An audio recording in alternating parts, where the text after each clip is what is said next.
Se a gente for guiado por tudo que a gente sente, a gente vai, quando a gente tiver num pico de raiva, a gente vai gritar com as pessoas na rua, a gente vai talvez tratar o nosso cônjuge de uma maneira não muito boa, Ou porque até o nem pior. sempre Tem gente que a gente tá bem. num ímpeto de raiva, na ira, até mata uma pessoa. Sim, o que mais a gente tem visto aí nos noticiários são pessoas, né, no pico da ira, matar outra pessoa, tomar uma atitude que talvez lá na frente ela vai se arrepender. Então, e isso não só nas questões mais extremas, mas nas questões mais simples também. Porque muitas vezes você é uma pessoa de Deus, uma pessoa que conhece a palavra, fala e prega ou tenta viver a questão do domínio próprio, mas quando você chega na sua casa, quando você está com raiva, você desconta nos seus filhos, ou você fala uma palavra que pode machucar, e tem palavras, a palavra ela não pode voltar atrás, né? Ela não tem como retornar. Então, a pessoa depois que acalmar até esquece, mas quem ouviu aquelas palavras... Quantas crianças, né, que infelizmente crescem e lembram de palavras que foram proferidas pelos pais, palavras que na raiva talvez levam consequências até hoje. Talvez alguém que está nos assistindo é uma pessoa que carrega talvez uma dor por algo que o pai, a mãe ou alguém falou, e isso está ecoando até hoje. Então a gente tem que pensar muito bem, a gente tem que... nem sempre é fácil você controlar suas emoções, mas é necessário a gente ter esse domínio próprio. Exato. E como a Júlia falou também na questão do ímpeto, não só da questão quando você está nervoso, mas quando você também está muito eufórico também, né? Quantas pessoas falam assim, eu tô alegre, vou marcar para sair daqui a 2 semanas com os amigos. Já vai chegando perto, você vai dando um arrependimento, falar, para que eu marquei isso? Então, os introvertidos aí se identificando. Então acho que tudo isso a gente precisa ter o domínio, né, das nossas emoções, mesmo sentindo, de que maneira a gente vai reagir com aquilo que a gente está sentindo.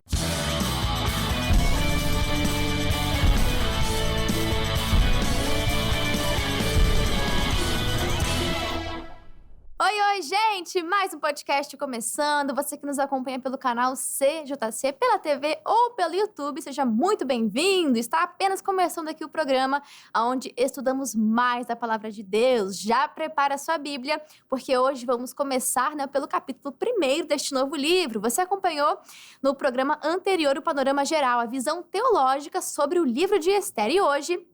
é Ester, capítulo 1. Já abra sua Bíblia, porque veremos aqui um total de 22 versículos e tem muito conteúdo ao livro de Ester, que estamos começando hoje, e veremos o banquete de Assuero e também Vasti, a rainha, ela se recusa a assistir o banquete. Muito conteúdo para nós no dia de hoje, vamos correr aqui para falar o máximo possível, mas tenho certeza que será para a nossa edificação. Aquilo que o Senhor nos permitir falar será para edificação, então esteja atento à voz do Senhor. E é claro que eu não estou sozinha aqui para fazer esse podcast. Eu começo apresentando ele, pastor Israel Terra, veio de Niterói para abençoar nossas vidas. Pastor, seja muito bem-vindo. Obrigado, Júlia. Para mim é uma honra estar aqui. Olá, amigos. Deus abençoe vocês. Crie expectativa sobre esse programa, porque é um livro muito bacana, o livro de Ester. Vai falar muito com você. Glória a Deus. Vai sim, já está falando desde o panorama teológico. Quem pensa que no programa que é o panorama geral, visão teológica, Deus não falou, Deus falou muito também, né? Por mais que seja informativo, Deus estava presente e está também no programa de hoje. Quem está conosco também aqui é ele, Joey Santos, ou como eu costumo chamar, Joenison Batista dos Santos. Seja muito bem-vindo. Nome completo. E aí, Júlia Nobre, tudo bem, pastor Israel? Vocês, nossos queridos telespectadores, fiquem com a gente até o final, porque hoje a gente vai aprender muito aqui nesse podcast, tá? Fique junto com a gente. Isso aí, Ester, capítulo 1. E antes de começarmos a leitura aqui dos versículos, eu quero chamar a presença mais do que bem-vinda, mais que especial, que é do Espírito Santo. E a bênção hoje, vou pedir para o pastor Israel. Pode ser, pastor? Agora. Amém. Vamos orar então, Pai. Eu quero apresentar diante do Senhor esse estudo, que a Tua presença reine nesse momento e que possamos juntos aqui fluir na Tua palavra, obtendo revelações, coisas inéditas que o Senhor quer revelar ao nosso coração. Estamos dispostos, meu Deus, a ver o novo do Senhor se manifestando aqui e agora. Então fique à vontade para fluir nesse programa. Usa a Júlia, usa o Joe, cada um de nós que possamos juntos aqui fluir na Tua presença em nome de Jesus. Amém. Amém. Obrigada, pastor Israel. E agora sim a gente pode começar. Agora estamos acompanhadas aqui do autor do nosso lado. Então vamos abrindo aqui em Ester, capítulo 1, e do versículo 1 até o versículo 9, a gente encontra essa primeira parte onde diz sobre o banquete do rei Assuero. Por conta do nosso tempo, não vou me ater tanto nesta parte, mas já no finalzinho aqui, o 9 já chama a atenção o seguinte, porque nos anteriores mostra o tamanho da festa, né, o tempo que durava, a qualidade das festas, que eram ali festas que tinham ouro, prata, enfim, tinham as mais riquezas que o reino tinha, era para mostrar poder, para mostrar autoridade, né, que o rei e o seu reinado tinham. E no versículo 9 diz que também a rainha Vasti fez um banquete para as mulheres da casa real do rei Assuero. Pastor Israel, será que era um costume da época, assim, ter uma festa separado, ou tinha algum motivo por trás? Eles não estavam muito bem, será? Por que teve essa festa separada aqui? O que o senhor nos diz? Isso aqui com certeza é um costume daquele tempo, como até hoje, né? Existem algumas reuniões diplomáticas, digamos assim, que se reúne ali as esposas dos presidentes para um conselho. Isso a gente acompanha muito hoje na televisão, né? Os grandes países que realizam essas recepções, onde ali buscam ter o conselho também com as mulheres. A importância delas nessa diplomacia de influência sobre o reinado. Isso é muito importante. As mulheres de Deus hoje precisam também ter esse espaço, esse tempo, para discutir assuntos importantes sobre família, sobre os seus maridos, sobre os filhos, sobre o lar. Isso é importante, as mulheres também terem esse espaço. E a gente observa aqui, né, dados os 8 versículos anteriores, você de casa pode ler, e vai dizer, né, um reinado ali que está no auge da sua glória, muita riqueza, muito poder, autoridade, e esses banquetes eram justamente para isso, para promover as decisões políticas, né, as alianças, e para mostrar o poder que o reinado, no caso aqui o Império Persa, tinha. E a gente vê esses 2 banquetes separados, né? Mas aqui do versículo 10 ao 22, aqui tem um conteúdo muito interessante que vai preparar o cenário para que apareça Ester, que apareça Mardoqueu. Já veremos isso nos próximos capítulos, mas por enquanto, nós vemos 2 personagens, que é o rei e a rainha Vasti, ou Vasti, como alguns chamam também, né? A rainha, ela vai se recusar a participar do banquete. E olha o versículo 10. E ao 7º dia, estando já o coração do rei alegre do vinho, ou seja, já não estava sóbrio, já estava ali tomado pelos efeitos da bebida, mandou a Meumã Bista, olha quanto nome diferente aqui, né? São os eunucos que estavam servindo na casa do rei Assuero. E a gente vê que no versículo 11, olha só, pediu que introduzissem na presença do rei a rainha Vasti com coroa real para mostrar aos povos e aos príncipes a sua formosura, porque era formosa à vista. Porém, a rainha Vasti recusou a vir, conforme a palavra do rei, pela mão dos eunucos, pelo que o rei muito se enfureceu e ardeu nele a sua ira. Aqui, né, a partir daqui, veremos o rei tomando uma decisão muito importante, que inclusive se espalhou ali pelas províncias. Mas a primeira coisa que já me chama a atenção é o fato de que o rei estava alegre com o vinho, não estava na sua sobriedade. E aqui, Joe, tem um ponto interessante, de grandes decisões que muitos, né, tomamos e precisamos ter cuidado quanto a isso, a estarmos embriagados muitas vezes com emoções. Seja raiva, seja tristeza, seja a alegria, muita euforia.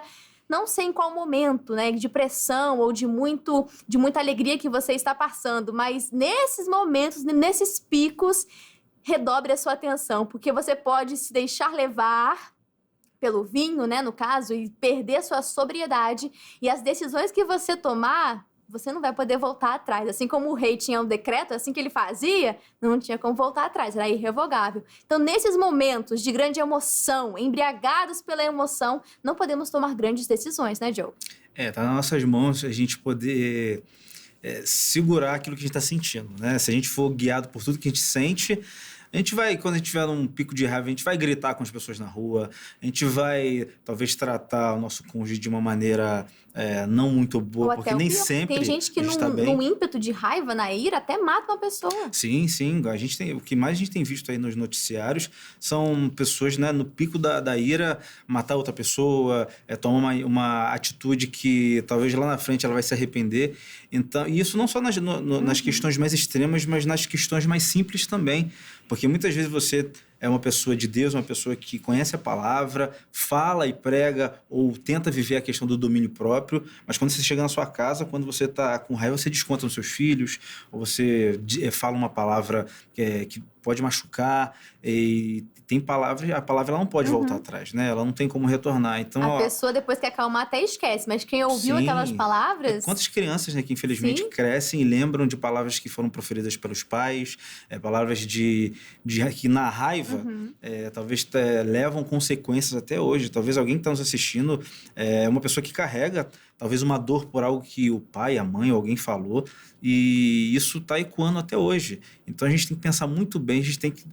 nem sempre é fácil você controlar suas emoções, mas é necessário a gente ter esse domínio próprio. Exato. E como a Júlia falou também na questão do ímpeto, não só da questão quando você está nervoso, mas quando você também está muito eufórico também, né? Quantas pessoas falam assim, eu tô alegre, vou marcar para sair daqui a 2 semanas com os amigos. Já vai chegando perto, você vai dando um arrependimento, falar, para que eu marquei isso? Então, os introvertidos aí se identificando. Então acho que tudo isso a gente precisa ter o domínio, né, das nossas emoções, mesmo sentindo, de que maneira a gente vai reagir com aquilo que a gente está sentindo. Né? Na alegria ali, você cai no papo do vendedor, assume um compromisso aí de tantos anos, né? Tem de tudo, todos os tipos de exemplos que a gente podia ficar horas e horas falando, mas a lição é essa, chama o Espírito Santo, né? Para que ele possa desenvolver em você o domínio próprio, você ter aquela temperança, ser uma pessoa que não é levada, seja circunstâncias boas ou ruins, mas que você possa sempre ser sóbrio nas suas decisões, né?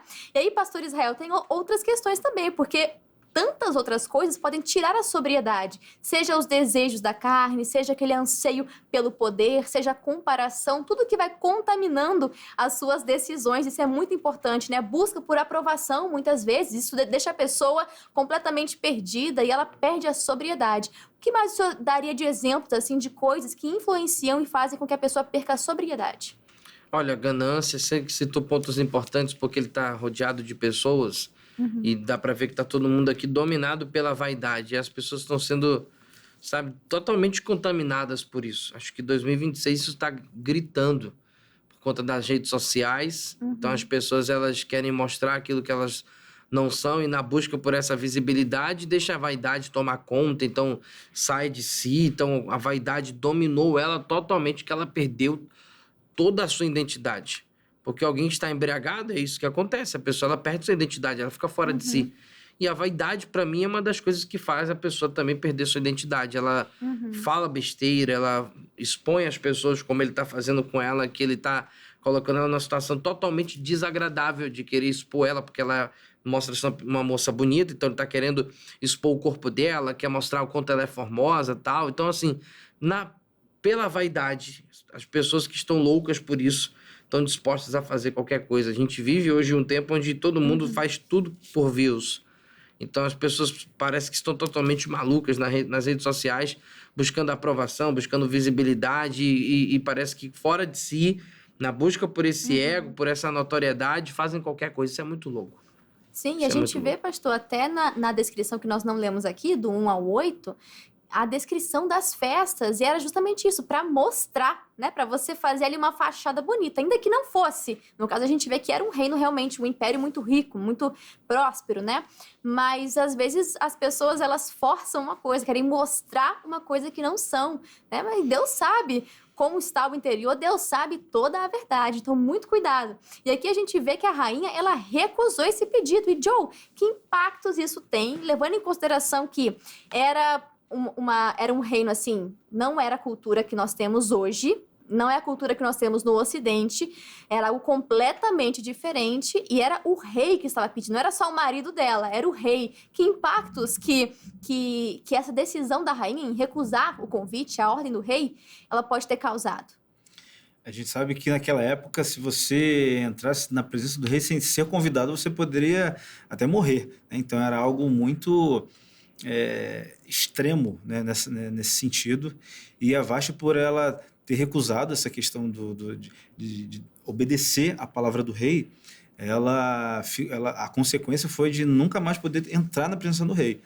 E eu acredito que, quando a gente fala dessa questão de ir contra uma autoridade, a gente, independente se aquela autoridade ela está tomando ela tá sendo justa naquilo que ela está fazendo, vai ter um tipo de consequência, né? Uma coisa que eu já ouvi, que parece simples, mas muita gente reclamando, falando o seguinte: mas o governo, né, que é uma autoridade sobre a gente, disse que para eu, sei lá, ter que pegar um transporte público, eu tenho que pagar. Beleza, é uma regra.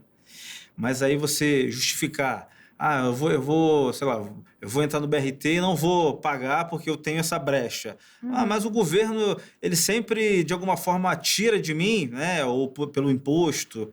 Você está indo contra uma autoridade e você está fazendo uma coisa que não é correta, né? Então vai ter um tipo de consequência. Isso de uma maneira mais simples. Mas muitas vezes a gente também... a gente vai contra a autoridade, até do próprio Deus, quando ele nos dá uma ordenança, e a gente faz algo totalmente contrário. A gente conhece o mandamento e a gente faz o oposto disso.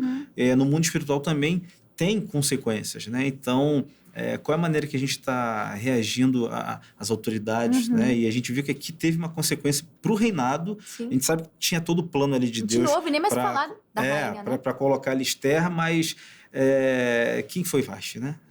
Exatamente, fica aí a incógnita, a gente não tem mais informações sobre ela. E o fato disso das autoridades é extremamente importante, porque nós vemos aqui ela demonstrando esse espírito que reina até hoje, né? Que reina não, né? Não é a melhor palavra, mas que existe até hoje, e muitas pessoas se deixam levar. Espírito de Jezabel, o espírito aqui da rainha Vasti, que é o espírito de insubmissão, que é de se revoltar, de fazer jus ali só à sua própria vontade. E vindo aqui dela, isso foi assim um marco, porque quebrou a lógica e a ordem das coisas.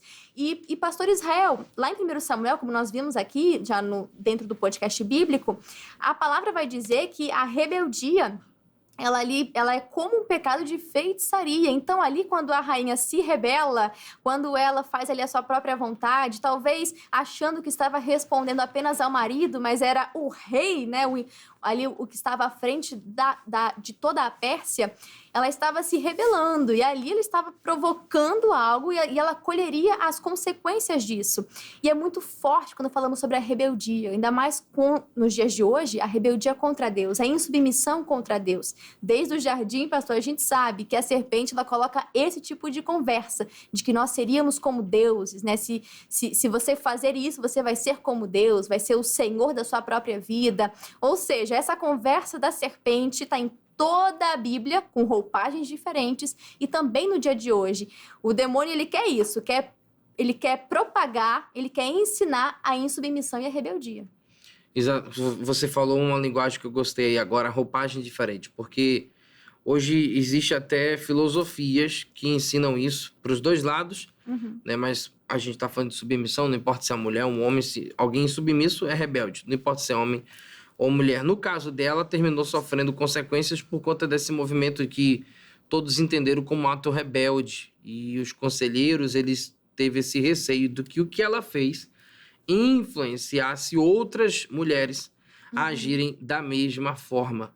E 2026 tem acontecido isso. A gente vive um tempo onde, infelizmente, acontece isso até dentro de casamentos que são destruídos. E eu já ouvi de mulheres falarem isso também, que se arrependeram porque deixaram o ego destruir seus casamentos. Claro, na hora cada um teve sua falha, teve ali seu ponto para poder se justificar por que acabou, por que terminou. Mas a gente vê muito isso de pessoas que não aceitavam, que não se submetiam, e sempre tinha alguém, ou a pessoa se amparava em uma filosofia de não aceitar, de não se submeter, de que tem poder, que é empoderada, que é isso ou aquilo, enfim. Isso destrói. Isso, no fundo, a gente vai perceber que mexe em valores intocáveis e princípios intocáveis. E a gente vive isso, um tempo onde a rebeldia ela está sendo muito romantizada. Como se fosse algo bonito, como se fosse algo elegante, como se fosse algo legal. Você ser da resistência, ser da rebeldia, de não aceitar, de não cumprir ordens, de não obedecer. Mas isso tem trazido consequências muito graves sobre o mundo inteiro, né? Sobre casamento, sobre relacionamento, sobre empresas, sobre igrejas, né? Sobre tudo, sobre o mundo. Então é uma praga que eu vejo que também há um principado agindo por detrás disso para que a rebeldia ela seja romantizada e as pessoas acham que isso seja algo normal, mas lá na frente a gente vai ver graves consequências, como a gente já tem visto diante dos nossos próprios olhos. Sim. A gente já vê isso hoje dentro de ambientes familiares, dentro de núcleos familiares, que a rebeldia destruiu ali a família. Né? Então isso é algo que tem que ser repreendido, não pode ser apoiado, tem que ser exortado e tem que ser cortado. A gente não pode, de forma alguma, fomentar um ambiente rebelde. Não tem como. Exato, mas o problema é que às vezes está numa melodia muito bonita, está numa cena que vai te envolvendo a cada capítulo de uma série, sei lá, da novela, vai te envolvendo, você simpatiza com aquele personagem, daqui a pouco você está concordando com aquele que traiu a esposa, que traiu o marido. Sem nem perceber.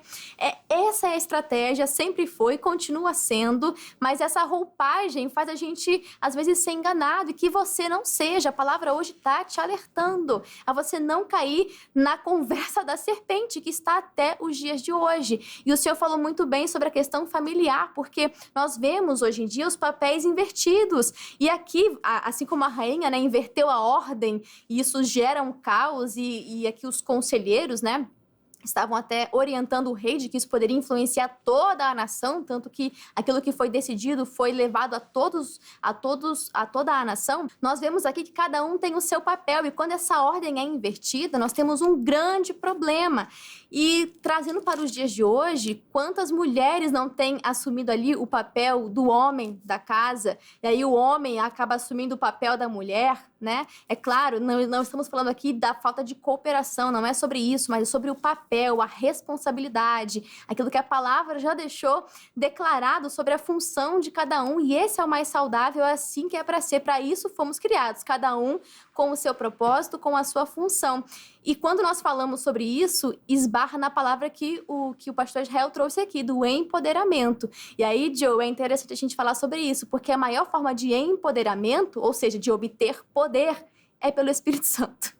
O maior empoderamento que qualquer pessoa pode ter é ter o Espírito Santo sobre a sua vida. E o Espírito Santo nunca vai contra a palavra, nunca vai falar sobre ordem de inversão de papéis, sobre um fazer a função do outro, não é sobre isso. Então, quando fala-se de empoderamento, que a gente possa falar de acordo com a palavra, porque esse é o verdadeiro poder, viver a palavra. Sim, acho que nenhum tipo de modernidade ou filosofia nova pode mudar aquilo que Deus estabeleceu desde o início, né? E a gente sabe que isso tudo já vem acontecendo lá atrás para desestabilizar, né, a sociedade, para gerar ali um controle maior sobre as pessoas, porque se você não sabe o seu papel dentro da sua casa, se você não sabe quem você é, o que você é, você pode ser qualquer coisa. Então, se a gente não entender qual é o nosso papel como homem, como mulher, como pai, como mãe, como servo de Deus, se você não saber a sua identidade, né, você não vai saber qual é o teu propósito, né? Então, a gente precisa entender de fato isso e nunca mudar aquilo que Deus estabeleceu, né? A gente aprende aí, infelizmente, nas novas metodologias das faculdades, na rede social, por influência, né? Infelizmente acaba querendo mudar o entendimento que nós temos hoje, mas a gente sabe que a palavra de Deus ela é imutável. Então, nada daqui do que a gente possa ouvir, do que a gente possa absorver hoje, vai ser ou substituir aquilo que Deus já estabeleceu. Exatamente. E nada vai segurar uma mulher ou um homem que é cheio do Espírito Santo, que vive segundo a palavra, que esse seja o seu estilo de vida, né? Que isso seja ali a regra, o manual de vida, de fé, de prática, a palavra de Deus. Né? Que você reflita depois de tantos assuntos que nós falamos aqui hoje, se a sua postura dentro do lar, ela promove paz ou é essa disputa de poder, essa briga de egos, né? Que destrói muitos casamentos. A gente pode observar aqui, né? Concluindo já esse capítulo de Esther, o capítulo 1, a gente vê que tudo parece desmoronar, né? Um reino que tinha aparência de grande glória, realmente tinha ali muito poder, muito dinheiro, muita influência, mas nós vemos aqui que por conta de uma relação que era o conjugal, virou até um problema nacional, digamos assim, né? A gente observa isso em Esther 1, e tudo parece desmoronar, mas aqui é o contexto sendo montado, o cenário sendo gerado para que Esther possa aparecer. Nada saiu do controle de Deus, né? A gente vê que Deus é realmente muito sábio. sábio. E mesmo capítulos de caos, muitas vezes abrem portas para capítulos, assim como veremos, capítulos de propósito. Que você esteja ligadinho aqui para os próximos capítulos no podcast bíblico. Para a gente encerrar com chave de ouro, vamos ao comentário do missionário R.R. Soares, que sobre este capítulo, ele nos diz assim: os dias de Assuero, rei da Pérsia, foram magníficos e o seu império foi um dos maiores de todos os tempos. Aqui encontramos a narrativa de um banquete oferecido pelo rei persa aos príncipes e senhores da Média e da Pérsia, para que ostentasse todo o seu poder e toda a sua riqueza. Durante 6 meses houve comida e bebida em abundância para as autoridades do reino. E depois disso foi oferecido um banquete de 7 dias para todo o povo de Suzã. Naquelas festas havia muita orgia, ostentação e vaidades, mas esses prazeres da carne não dão sentido algum à vida humana. A triste verdade é que quem ama o dinheiro jamais irá satisfazer-se com a renda que tem. Há quem lute de todos os modos para obter abundância de bens e, ao alcançá-la, passa a amá-la, e isso não é bom. Muito obrigada, missionário R.R. Soares. Que bom que veio de complemento, né? Os primeiros versículos que nós não lemos, o missionário veio para trazer mais entendimento para nós. Muito obrigada. E Joey Santos, muito obrigada mais uma vez pela sua presença aqui, na sua participação no podcast bíblico. Fala pra gente suas mídias sociais, sobre o Nossa Night. A gente quer saber aonde que passa, como podemos acompanhar, e também fala um pouquinho sobre a sua igreja, onde você congrega e é alimentado espiritualmente. Com certeza. Júlia Nobre, foi um prazer, sempre bom voltar aqui ao podcast bíblico. Pastor, foi um prazer mais uma vez. E você de casa, você pode me encontrar no Instagram, no @joendson_santos_. Não tem como não me encontrar, tá? Acho que é só eu mais 2 no mundo que existe com esse nome, tá? E lembrando que toda quinta-feira aqui no canal CJC, eu tô aqui com um talk show Nossa Night, às 9 horas da noite. Então, a gente tem um encontro marcado aqui no CJC e também lá no nosso canal do YouTube. E para você que quer fazer uma visita lá na nossa igreja, eu tô congregando lá na Igreja da Graça de Copacabana, lá com o pastor Igor Andrade. Um grande abraço, pastorzão. Você pode nos encontrar lá na Avenida Atlântica, número 3806, ali na antiga Galeria Alasca, que agora é a Galeria Atlântica. E vai ser um prazer receber você lá, tá bom? Um grande abraço e até a próxima. Show, valeu, Joe! E também muito obrigada, pastor Israel Terra. Olha, vamos convidar mais uma vez sua esposa para estar aqui conosco, hein? E pastor, fala pra gente o endereço de onde o senhor está, os horários para este domingo, as mídias sociais, fique à vontade. Obrigado, Júlia. Deus abençoe. Já agradeço pelo convite. E, pessoal, estou muito feliz de estar aqui. Foi uma benção essa palavra de hoje. Que você consiga conservar os princípios de Deus sobre o seu coração, acima de qualquer vaidade nessa terra, em nome de Jesus. Amém? Eu quero ajudar você, tá? A mudar a sua história. Eu estou ali em Niterói, cidade de Sorriso, para poder abençoar a sua vida na rua São João, número 30, bem ali no centro, próximo ao terminal. Quartas e sextas, eu estou ali às 8, 10, meio-dia, 2 da tarde, 17 e às 19 horas. E domingo, 8, 15 e 18 horas. Você chegando lá, nós vamos receber você com toda alegria. Nas mídias sociais, @IsraelTerra, tanto no Facebook como no Instagram, e o Instagram da igreja como Facebook IGD Niterói. Você pode entrar e nos seguir. Chegamos a 5.000 inscritos lá no 5.000 seguidores lá no Instagram da nossa igreja. E eu agradeço porque isso também é o pessoal aqui, né, dando esse espaço para a gente poder estar divulgando. Então você de todo o Brasil que está acompanhando a gente, continua lá vendo o nosso trabalho. Está muito lindo ver o que Deus está fazendo. Obrigado, Júlia. Deus abençoe a todos aqui da produção. Eu que agradeço, meus amigos, e nós vamos ficando por aqui com mais um podcast bíblico. Você aí de casa, muito obrigado pelo seu carinho, pela sua audiência. Leia Esther capítulo 2 e volte aqui para o próximo programa para a gente continuar meditando mais e mais. Combinado? Eu vou ficando por aqui. Um grande abraço e que Deus abençoe cada um de vocês e até a próxima. Tchau, tchau! E aí, curtiu esse estudo da Palavra de Deus? Então já deixa o seu like, deixa o seu joinha e nos ajude compartilhando. Foi bênção para a sua vida, também vai ser bênção para outras pessoas. Deixa Deus te usar e compartilha essa mensagem de fé. Deixa aqui nos comentários o que você achou, o que Deus falou com você. A gente quer muito saber. E se você ainda não é um inscrito do nosso canal do YouTube, canal CJC Oficial, então se inscreva e ative o sininho das notificações. Nesse canal você pode conferir os programas que a gente grava aqui na íntegra, completo, sem cortes, para poder abençoar e te edificar na fé, tá bom? E te convido também a você conhecer o nosso canal no Instagram. Novidades, bastidores, as votações do podcast bíblico acontecem por lá, conteúdos exclusivos e muito mais é no nosso canal, é no nosso perfil do Instagram, @canal.cjc. Um grande abraço e já pode maratonar o podcast bíblico, hein? Até mais!